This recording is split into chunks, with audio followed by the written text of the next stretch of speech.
Ladies and gentlemen, boys and girls, chosen of all ages, this is Aaron here, back again with another video on AA22795 channel. My channel now. My channel, my own. Antonio left. I'm going to not talk about why he left or anything. I'll talk about this, what's on this paper right now. So, the title of this video is going to be the top 10 worst moments or ideas in WWE throughout 2011. Let's start this thing off, shall we? First, I'm going to take a drink, or swig, as I like to say, of my Carl's Jr. drink. Seriously? Okay, I get a drink of my Carl's Jr. drink, right here. And then I knock over this Gatorade that I left here today. What? I've been dropping things a lot lately. You guys remember the last video that I made, the Survivor Series predictions? This stupid remote here fell. I don't know why these things happen to me. I just don't know why. Nothing like this was planned. I swear to God to you guys, nothing like this was planned. Bear with me. If I drop more stuff, please. I tell you, it was not planned. I'm just gonna get that straight right now. So let's start these top 10 right now. Now, most of you guys are gonna say, why didn't you start off with your top 10 best moments in the WWE for 2011? Well, I found it easier to put my top 10 worst in 2011. Like, number 10, the demise of John Morrison. John Morrison started off this year strong. The very first Raw, he not really main evented, but he started off Raw, facing The Miz for the WWE Championship. Right, that was huge. He had a pretty strong showing at Royal Rumble. I mean, come on, when he Spider-Man like that wall, and then jumped from the barriers to the steel steps. Come on, that was pretty impressive. Towards the end, he started going downhill by teaming up with Snooki and Trish Stratus. Even though Trish Stratus is a legend in the Divas division, not gonna lie, started to go downhill when he teamed up with Snooki and Trish Stratus at WrestleMania. Didn't have a very strong showing there. And then he just went down, and then he kind of came up by all of a sudden he's being put into the Extreme Rules match with John Cena and The Miz in a steel cage match. I didn't watch Extreme Rules, I wasn't interested in it, but I did see it on WWE Classics On Demand. And I have to say that, you know, it doesn't really look like John Morrison was doing anything. It just seems like, you guys know when CM Punk was put in the match at Hell in a Cell? It was kind of like that. He just had nothing else to do with him, they just shoved him right into that match. That's what they did with John Morrison. Started to go down, and then earlier, these past couple of months, he's been having a very bad losing streak. Finally broke that streak by facing Dolph Ziggler, and he beat him in a non-title match on Raw. Faced Dolph Ziggler for some reason at Survivor Series for the United States Championship. Obviously lost it because Dolph Ziggler is still the United States Champion. # heel. But other than that, John Morrison does not have a very strong showing. Other than the earlier this year, the very few moments that John Morrison has had earlier this year. Number 9, the Michael Cole feuds. God, what can I say about these? They've gone on forever. I mean, since The Miz won the WWE, well, ever since Michael Cole started liking The Miz and everything, started becoming a Miz fanboy, he jumped on The Miz's bandwagon. Him and Jerry the King Lawler have had these feuds since, like, I don't know, since last year, I think, earlier last year, maybe? I mean, come on. Michael Cole and Jerry the King Lawler and Jim Ross and everybody else on the announcing team. Hell, even the superstars are having feuds with them. Or wrestlers, not sports entertainers, wrestlers. Even the wrestlers are having problems with him. I mean, come on, there was an exclusive on WWE.com last week when CM Punk made Michael Cole tap out to the Anaconda Vice. He said he's gonna sue CM Punk. Where is that gonna go? That's gonna be stupid. CM Punk's the new WWE champion. Where's that gonna go? Nothing. Michael Cole was in a sling for 1 week. You would think he'd be in a sling for a longer time. Yeah, that's what I thought. But Michael Cole, he had a match at WrestleMania. He won it by disqualification. He won his match at Extreme Rules, and he lost it over the limit, I think. And then he had these Michael Cole challenges where he faced Jim Ross, and then Jim Ross came back first, started on the announcing team. And I have to say, when Jim Ross was back, that was exciting. He made every match seem like it was the most important match in the WWE. That's the way Jim Ross calls commentary, in my own opinion. He calls matches like that's the most important match on the card. He's like, Evan Bourne, 450 splash. If anyone has seen that video, go to WWE TNA botches and look up that video of Jim. I think it's called Jim Ross wants a 450 splash. Evan Bourne did the airborne, and Jim Ross called the 450 splash. But he makes every single match important and makes it exciting because of his commentary. The match could suck, and he'd be calling calls like, "Oh my God, it's a slobber knocker, it's a slobber knocker." So that's my number 9 for the Michael Cole feuds, just being ridiculous. Number 8, heel Christian, or Christian heel turn, one more match. And then I put in parentheses, stupid. Christian heel turn was okay for a while in the beginning, but then it just started going downhill and downhill and downhill and even more downhill. Just saying one more match, one more match. All these matches with Randy Orton. Did you really have to keep going with it? I think they should just switch him face, have him, do what. I don't even know what to do. I don't even know what they're gonna do with Christian anymore. I mean, he's injured right now because of an ankle injury that he suffered while facing Sheamus a couple weeks ago, and getting chokeslammed by the Big Show. But how much more can you waste our time saying one more match, one more match? Like, just turn him face and put him in, like, I don't know, the Intercontinental title spot, something. So just something. I mean, come on, seriously. You can't. I don't know what to say anymore about Christian. So I'm just gonna quit on number 8. But that was my number 8, Christian's heel turn. Number 7, the demise of the Divas division. We all know the Divas division has been downhill for a long time. We all know it. But this year, for some reason, a lot of people have been more bagging on the Divas division. Now, we all know that they're doing the best that they can.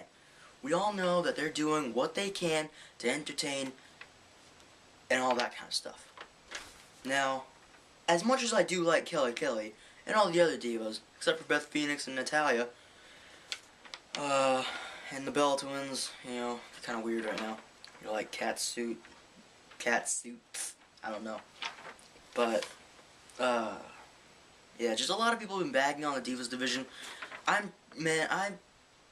will admit that the Divas division matches haven't been that good. Although, Survivor Series yesterday, it was Sunday, yesterday, that Glam Slam from the top rope was pretty cool. I have to admit. I didn't see Survivor Series, but I did see the picture of the Glam Slam from the top rope. That was pretty cool, I have to admit. So they're doing that kind of stuff. They have these little moments. I can remember at Night of Champions when Kelly beat Beth Phoenix. I think they did something where, like, I think it was a superplex off the top rope. That was pretty cool too. So they're doing these little bits and pieces, showing that they can do the things that everybody else can do. I mean, it might not be as good as maybe like Lita doing a suicide dive off Trish Stratus, even though she almost broke her friggin' neck doing it. If anybody else remembers that, when they actually had a main event for Raw, was the Divas match, because that feud was so heated. But, yeah, the demise of the Divas division is my number 7. Number 6, the underration of The Miz and R-Truth. Now, why I say the underration of Miz and R-Truth is my number 6 is because The Miz has been underrated his whole entire career. He isn't overrated. Definitely not overrated. He's underrated. And so is R-Truth. I love the R-Truth heel turn. Now, on Raw tonight, they kind of push towards us that they're actually going to turn him face again. I don't know how that's going to work out, because I like him as a heel. The Miz, I think, should never turn face, because he will not work out as a face. The people hate him too much. What can I say? I mean, come on. I'm awesome, you're not. This is one of the new t-shirts. But the underration of The Miz and R-Truth, and I'll give you a couple good examples, maybe just 2, of how much they underrated The Miz and R-Truth. WrestleMania. The Rock and John Cena feud took over the fact that The Miz won at WrestleMania. Yeah, people still remember that The Miz won at WrestleMania, but where are you going to remember more? Miz won at WrestleMania, great. But The Rock and John Cena the next night planned to have a match at WrestleMania 28. And they also had that epic feud, and John Cena got rock bottom. And then, at Survivor Series, Miz and R-Truth, Awesome Truth, were underrated by Miz, by The Rock and John Cena being a team. Never before, never again. I mean, you're just like overshadowing the Miz and R-Truth. Yeah, they lost last night because they overshadowed the Miz and R-Truth. So, they need to stop overshadowing Miz and R-Truth, because they can, believe me, they are top contenders. Miz, former WWE champion. R-Truth, I'm pretty sure, is going to be up there one day. Not probably by the end of this year, but hopefully maybe next year he'll be up there. If they keep him at this pace, they're going to get him up there. But yeah, the underration of the Miz and R-Truth, I just really think that they overshadow him a lot. Especially the Miz. I mean, he's been so overshadowed his whole career. Okay, my number 5 is the Muppets on Raw. Moving on. Because really, what can you say about the Muppets? Nothing. Because it's embarrassing to talk about. So moving on to my number 4. Capital Punishment pay-per-view. Now, people are going to ask, why isn't that your number 1? Because I have a better one for number 1. That's why.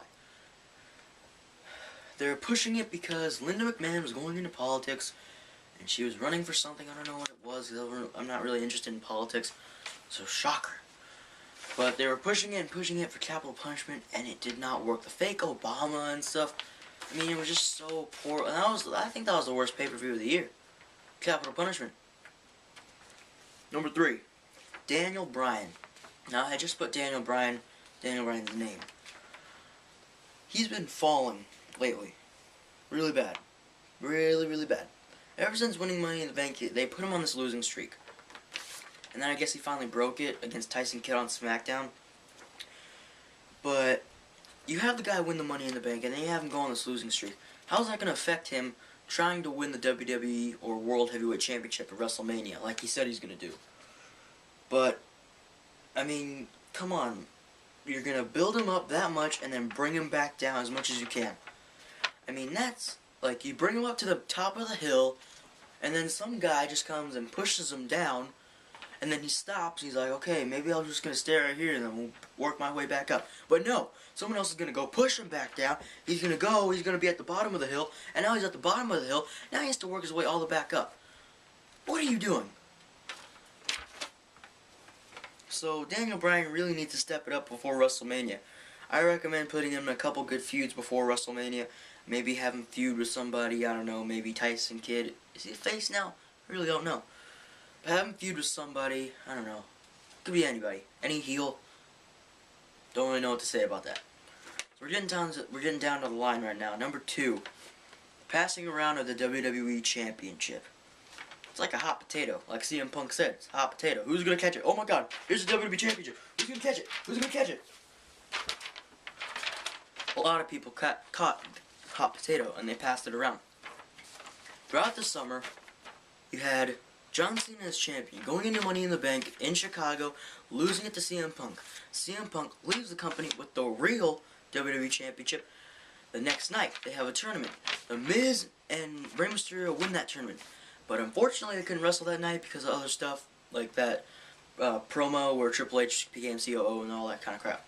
And then the next week, Rey Mysterio beat The Miz to become WWE Champion. But the following night, Triple H, the new COO, decides to put John Cena and Rey Mysterio in a match because John Cena never got his fair rematch, so John Cena wins the title.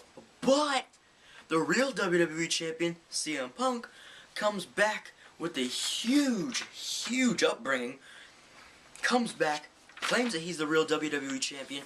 You have them go into SummerSlam. CM Punk wins the match, becomes the undisputed champion, and all of a sudden, here comes Kevin Nash, jackknife powerbomb CM Punk. Here comes Alberto Del Rio with the Money in the Bank briefcase, cashes in. Alberto Del Rio is your new WWE Champion. Then you go to Night of Champions. Night of Champions, John Cena and Alberto Del Rio. Alberto Del Rio drops the title to John Cena, and then the next pay-per-view, Hell in a Cell, John Cena drops the title to Alberto Del Rio. Then you go to, what was it? Vengeance?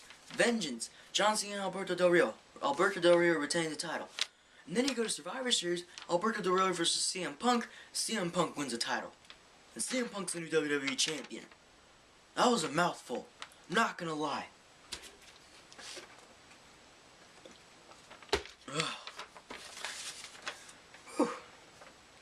That is the passing around of the WWE Championship. Sorry if I mumbled there a little bit. Can't talk really fast. So number 1, I mentioned him, Alberto Del Rio. Do I need to say more? I mean, come on. He won the Royal Rumble. Great. A lot of people have won the Royal Rumble. And went on to WrestleMania and lost. Went to Extreme Rules.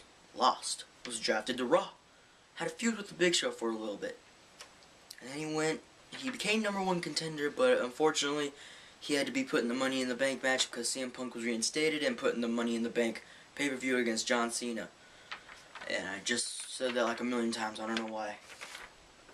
So then he's put in the match, Money in the Bank, and then he wins Money in the Bank, goes in and cashes in against CM Punk, and then loses the title at the next pay-per-view.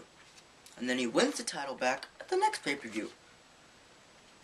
Goes on, defends it at Vengeance, keeps the title, defends it at Survivor Series, loses it. Alberto Del Rio sucks. I'm gonna say it. He sucks. His character sucks. He sucks.